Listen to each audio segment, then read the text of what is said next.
Duke's picnic was a train for summer visitors. It was his special train. Many people came year after year just to see him. He always pulled it, even if he felt poorly. "I mustn't disappoint my friends," he would say. "That would never suit his grace." The morning run gave no trouble. He took his passengers up the line and stopped anywhere they wanted. He and his driver knew all the best places for picnics. "Beep, beep, beep," he whistled as they waved goodbye. "Please don't be late when I come back. We might miss the boat, and that would never do." One day, Duke felt poorly at the end of his first picnic journey. He'd been short of steam and was glad of a rest before starting back. His driver and fireman had just finished cleaning his tubes when Stuart bustled in. "Hello, Grandpuff. Are you short of puff?" "Nothing of the sort. Routine maintenance. Tell you what, Grandpuff, you're getting old. You need to take care. We'll have to keep you in order, or one day you'll break down." "Ha!" said Duke. "That'll be the day. You keep me in order." Impudence. He puffed away, whooshing crossly from his drained cocks. Duke couldn't stay cross for long. It was a lovely evening. All the picnic parties were ready, the coaches ran well, and they lost no time anywhere. "Couldn't be better, couldn't be better," he chanted happily. They began to climb. The work was harder, but Duke didn't mind. "I've plenty of steam," he panted.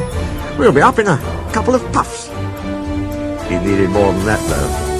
His puffs changed to wheezes. "It's not so easy. It's not so easy.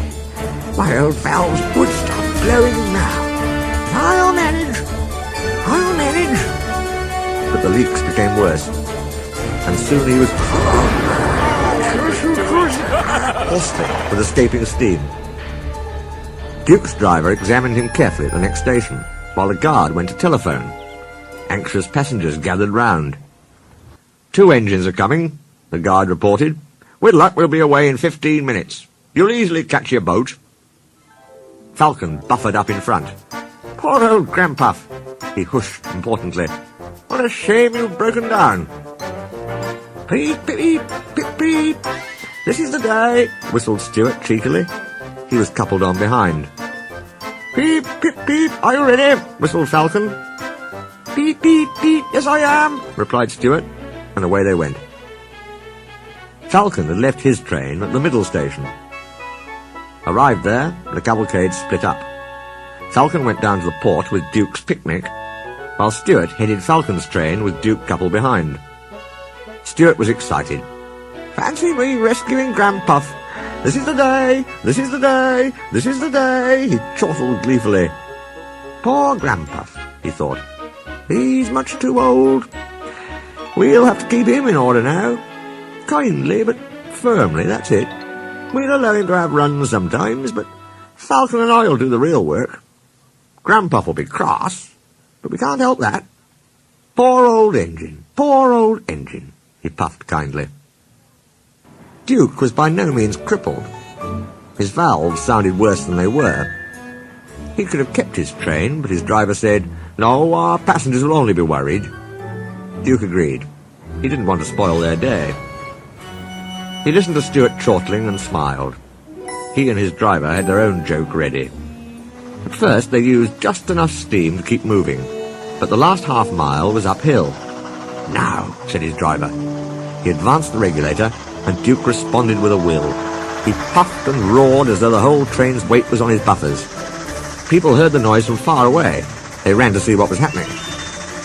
At the work station, Duke uncoupled and went along the loop to the water tank. A boy on the platform asked, "Why were there 2 engines on this train, Daddy? It's most unusual." "It is," said his father, "but today was different. Stuart broke down, you see, and I had to call Duke out to help him. Duke had a hard job too, by the sound of it." "Well, for crying out loud!" exclaimed Stuart. He vanished in a cloud of steam. Duke wheezed alongside. "Poor old engine," he chuckled. "It's no good, Stuart. You can't win."